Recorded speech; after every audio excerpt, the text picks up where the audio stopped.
Attention, attention, this is History Lost in Time. And welcome to episode 58 of the History Lost in Time podcast.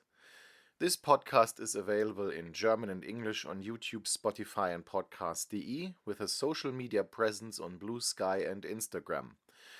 Note for Spotify users, you can find the latest episodes on Spotify. For all episodes since the beginning, please visit podcast.de and YouTube. The topic of this episode. In the early 1950s, the young Federal Republic of Germany faced a fundamental question. Who owns the voice on the airwaves? After the war, the Allies had handed over broadcasting to the Germans based on the model of the British BBC. Decentralized, independent, and politically pluralistic. The Germans called it the public broadcasting system. But this independence didn't please everyone. A particularly unambiguous attempt to regain media control came from Bonn. For years, Konrad Adenauer's government fought tenaciously to create a federal broadcasting service in order to restore balance to what it considered too left-wing reporting. It was a power struggle between the federal government and the state governments and the broadcasting corporations. It was about airtime, finances, frequency allocation, and nothing less than democratic control over the most important communication platform of the post-war era. Let's take a look at the struggle for media sovereignty in West Germany. Political agenda and background. None. The sources that were used. For these episodes, I primarily rely on the books by Hans Bausch, Rundfunk in Deutschland, Broadcasting in Germany, volumes 3, 4 and 5, published by Deutscher Taschenbuchverlag, Munich, 1980. Volumes 3 and 4 deal with broadcasting policy after 1945, while Volume 5 by Hans-Jörg Bessler focuses on audience research. As the state parliaments of the German federal states drafted the new broadcasting laws, the US Armed Forces issued the 10 Commandments for broadcasting. These were intended to be incorporated into the new laws to prevent a relapse into the propaganda broadcasting of the Nazi state. The Allies in effect imposed a constitution for broadcasting on the Germans, one based on pluralism. Specifically, this meant that all major religions, employee and employer associations, and political parties were to be given sufficient airtime. At the same time, reporting had to be truthful, objective, and free from discrimination. Although broadcasting laws were passed in 1948-49 and most broadcasting stations were transferred to German ownership by the time the Federal Republic was founded in May 1949, the Allies retained broadcasting sovereignty until 1955. While the federal and state governments could initiate measures in this area, they required the approval of the Allies. The limited sovereignty of the Germans was thus quite clearly evident in the broadcasting sector. The Saarland, for example, did not receive a broadcasting law until 1952. After a referendum in October 1955 resulted in an overwhelming majority in favor of joining the Federal Republic of Germany, the Saarland Broadcasting Corporation S.R. was restructured and, with the Saarland's accession to the Federal Republic on January 1, 1957, became part of the German broadcasting system. Membership in the SWF, the Southwest Broadcasting, was rejected. In the rest of West Germany, there were certain restorative movements attempting to increase political influence over broadcasting corporations. These efforts were partially successful, but so many actors were already active in broadcasting that achieving a dominant influence was no longer possible. While state governments were able to gain a foothold in the broadcasting corporations, they had to share this influence with other social groups and, above all, the state parliaments. Furthermore, a 1961 ruling by the Federal Constitutional Court ensured that the federal government had to completely withdraw from broadcasting corporations. Following the founding of the state of Baden-Württemberg in 1952, a merger of Württemberg-Baden and Württemberg-Hohenzollern, a state treaty concerning SWF, the Southwest Broadcasting, was concluded between Rhineland-Palatinate and Baden-Württemberg, or rather its predecessors. This brought the station under German control. Further German changes in the 1950s included the splitting of NWDR, the Northwest German Broadcasting, into NDR, the North German Broadcasting, and WDR, the West German Broadcasting, as well as the establishment of SFB, the Free Berlin Broadcasting. The NWDR faced particularly difficult circumstances in West Germany. It was fiercely attacked in both Berlin and North Rhine-Westphalia. The NWDR repeatedly cited a lack of available frequencies, which I will discuss later, but this did not deter the efforts of West Berlin and North Rhine-Westphalia. On page 187 of Volume 3 it states, "For the divided metropolis Berlin, whose population suffered greatly from the loss of its capital city functions, broadcasting meant more than just the right to receive programming. West Berliners saw themselves as the voice of freedom for their fellow citizens in the Soviet-occupied zone." Ultimately, the NWDR could only delay, but not prevent, the establishment of a broadcasting corporation in West Berlin. The initial plans from the spring of '49 culminated, despite resistance from the Western Allies, in a law in November '53.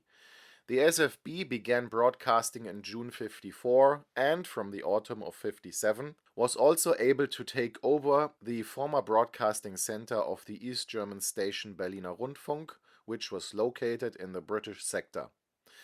While the loss of West Berlin was annoying for the NWDR, it wasn't critical. The break-off of the WDR, however, was nothing short of an existential threat.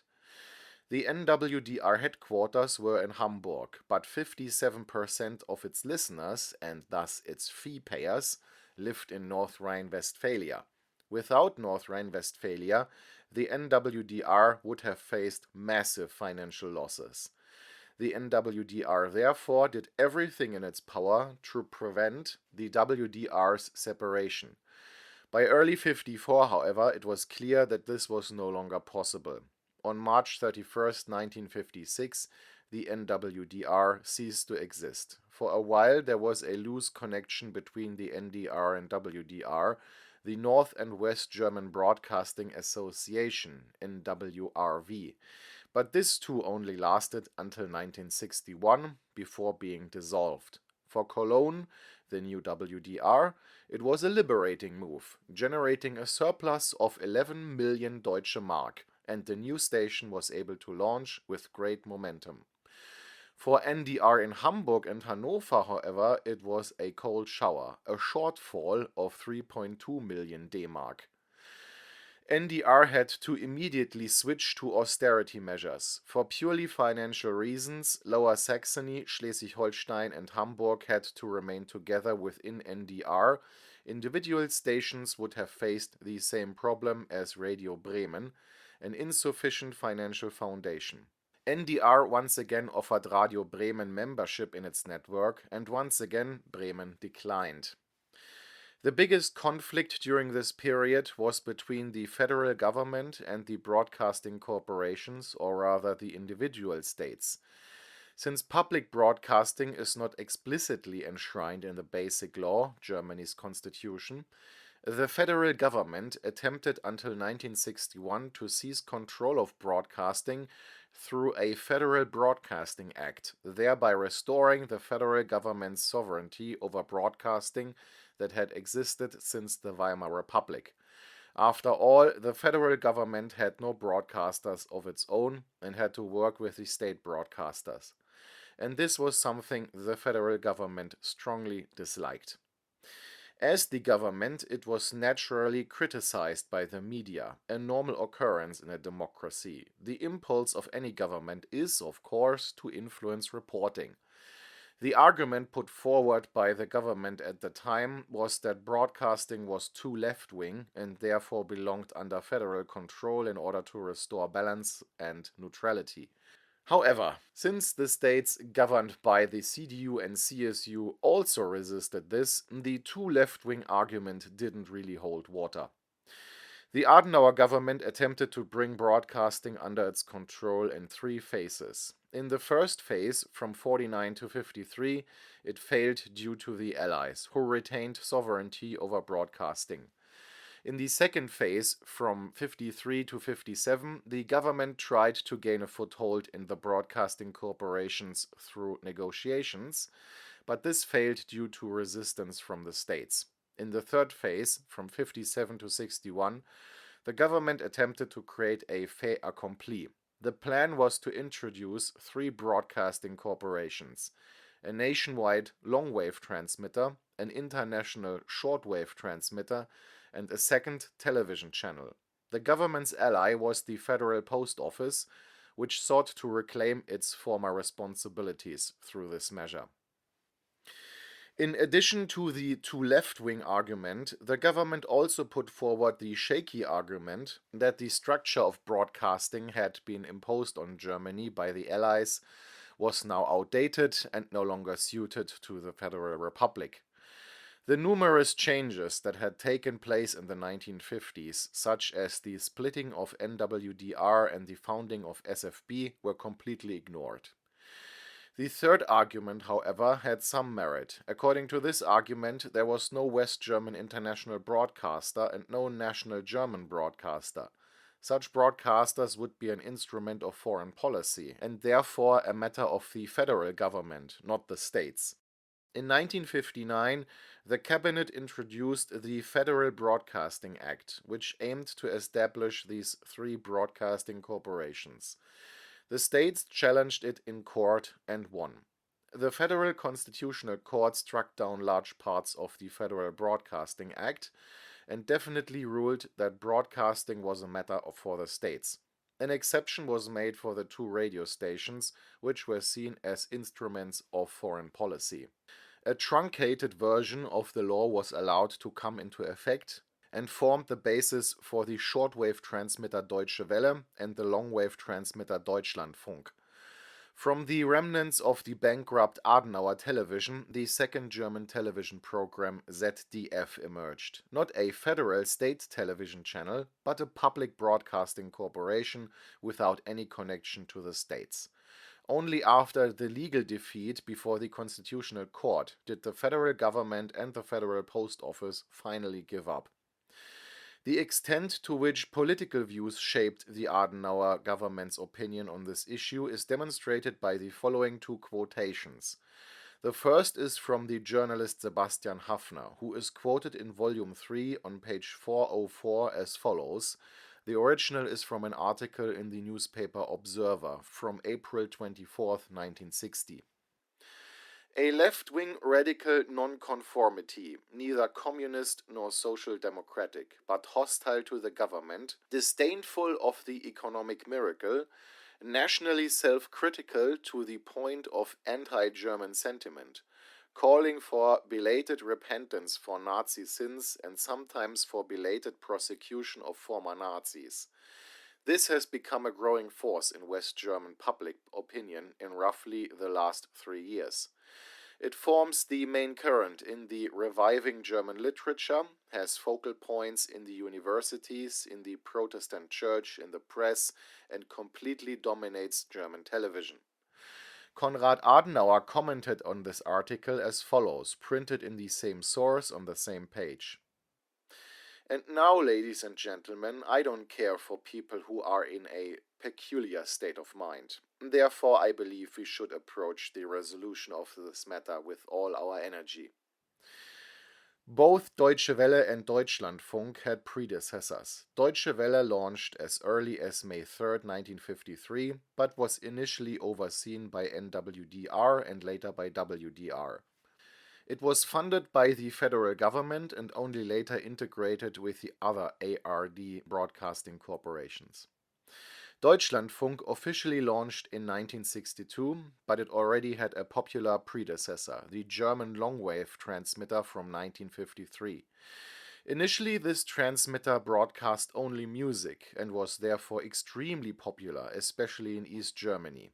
It wasn't until the Hungarian uprising of 1956 that news broadcasts began. This temporary arrangement was then replaced by Deutschlandfunk, which officially launched in 1962. In the 1950s, Deutschlandfunk had triggered a conflict with Norway because it broadcast on the frequency 151 kHz, thus interfering with Norwegian stations. This conflict was resolved by slightly shifting the frequency to 153 kHz. Here is a brief overview of the second generation of broadcasting corporations in Germany and their key data. Free Berlin Broadcasting, SFB, received its legal basis in November 1953 and began broadcasting in June 1954. WDR received its legal basis in February 1955 and began broadcasting from Cologne on January 1st, 1956. For NDR, the law took until June 1956, but broadcasting also began on January 1st, 1956. There were no interruptions to broadcasting. As already mentioned, Saarland Broadcasting received its legal basis on January 1st, 1957. On the same day, Saarland joined the Federal Republic of Germany and broadcasting began under the name Saarländischer Rundfunk. Deutsche Welle and Deutschlandfunk were the first broadcasting corporations to operate under the federal law of December 17, 1960. As mentioned, their official broadcast launch from Cologne was on January 1st, 1962. And ZDF, which operated under a state treaty, began broadcasting on April 1st, 1963. In the late 1950s, cooperation among the state-based broadcasting corporations became increasingly important. The stations had already been collaborating since 1946, for example on copyright issues. However, this rather loose cooperation became more significant with the advent of television. Each station could operate its own broadcasting service, but it was clear from the outset that a comprehensive television program could only be operated jointly by all broadcasters. The cooperation between the stations was therefore institutionalized in an alliance. The Association of Public Broadcasting Corporations of the Federal Republic of Germany, or ARD for short. While this abbreviation is familiar to Germans today, virtually no one knew it before the launch of German television, even though the ARD had existed since 1950. The ARD is also not a state-owned enterprise, but rather an alliance of the individual broadcasting corporations. Of course, politicians also play a role, but primarily through the state parliaments and to a lesser extent through the state governments. The official launch of the ARD television was November 1st, 1954. However, there had been test broadcasts prior to this. The flagship news program Tagesschau began airing on October 1st, 1956. Initially, television broadcasts were only available for a few hours in the evening. The broadcast time was gradually extended. This led to a decline in radio listeners in the evening, and the former radio prime time now belonged to television. Instead, the morning program became the prime time for radio. More on that later.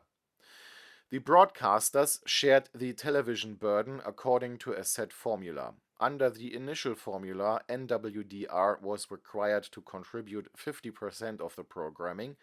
BR, the Bavarian Broadcasting, had to contribute 20%. HR, Hesse Broadcasting, SDR, the South German Broadcasting, and SWF, the Southwest German Broadcasting, 10% each. Radio Bremen was permitted to contribute up to 5% on a voluntary basis. This arrangement took into account the individual broadcaster's capacity and roughly corresponded to their audience size. This distribution formula was adjusted repeatedly. In 1960, the formula was as follows: BR 18%, HR 8%, NDR and WDR 23% each, RB 4%, SFB, SDR and SWF 8% each. Under the umbrella of the ARD, the expansion of the FM network was carried out jointly by all broadcasters. the allocation of only a few and poor frequencies by the Copenhagen frequency plan had left German broadcasting with only one option: the use of the new FM technology. At the Stockholm Conference in 1952, West Germany was allocated 31 television and 246 FM frequencies. This finally made the establishment of second programs in the FM band possible. Furthermore, the contentious issue of finances was resolved through an ARD financial equalization scheme starting in 1954. A permanent equalization scheme was introduced in 1959 after Radio Bremen had nearly collapsed. In response to its financial difficulties, the Bremen station had been forced to disband its orchestra and lay off a quarter of its staff in 1956. From 1959 onward, the financial equalization scheme primarily benefited Radio Bremen and SFB. The rising cost of broadcasting could be financed well into the 1960s by the increasing number of listeners. The broadcasting fee, which had been set at 2 Reichsmarks in 1924, remained stable at 2 Deutsche Marks until 1970. The television fee was set rather arbitrarily at 5 Deutsche Marks per month and also remained stable until 1970. While the number of radio listeners increased rather slowly, television experienced steep growth curves. In 1954, broadcasting had just under 12 million listeners. This number rose slowly to around 16.5 million by 1963. Television, on the other hand, started in 1954 with only a few thousand viewers. By 1957, the number had reached 1 million. In 1961, it was already almost 5 million, and by 1963, around 6.5 million. Broadcasting corporations were considered overfunded then, as they are now. However, this was not the case, especially in the early post-war period. With only rudimentary remnants of the Greater German broadcasting, all infrastructure and equipment had to be rebuilt from scratch.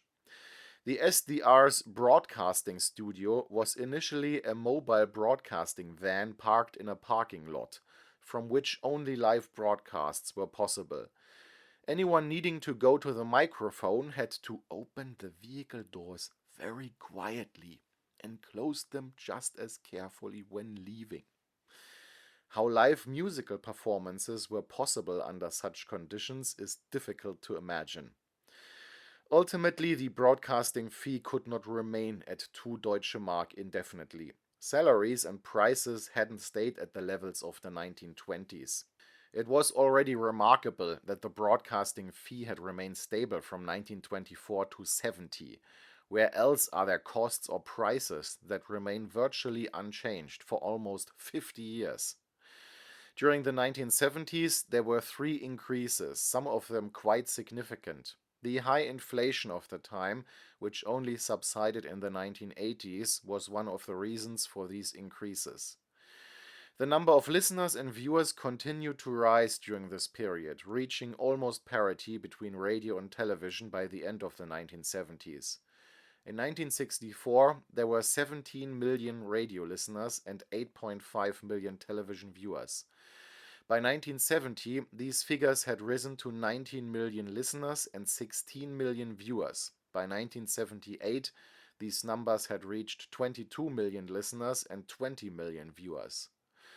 Among the curiosities of the 1960s was the attempt by newspaper publishers to cripple public broadcasting. The newspapers complained about declining circulation and demanded that broadcasters only be allowed to air news after it had already been printed. Naturally, this lawsuit was dismissed. However, it illustrates the prevailing mentality of the new versus old media struggle at the time. When discussing public broadcasting, one must, of course, address the influence of the state and political parties. As already mentioned, this was a controversial topic from the outset. The discussions printed in volumes 3 and 4 of these sources are, in some respects, reminiscent of debates that continued decades later and continue to this day. In volume 4, on pages 762-63, for example, The opinion of a law professor from 1973 is printed, who wrote, "If the parties are too strongly represented in the broadcasting bodies, the marketplace of ideas atrophies, and the formation of political will narrows to a few already known, pre-programmed alternatives." The party's argument, however, has always been that the state parliaments directly reflect the will of the people, and therefore, depending on their strength in the state parliament, the parties should have a corresponding influence on the broadcasting corporations. One can have whatever opinion one likes about this argument. A second argument, however, cannot be dismissed. According to this view, associations do not represent society as a whole, but only a specific interest group, often a social minority.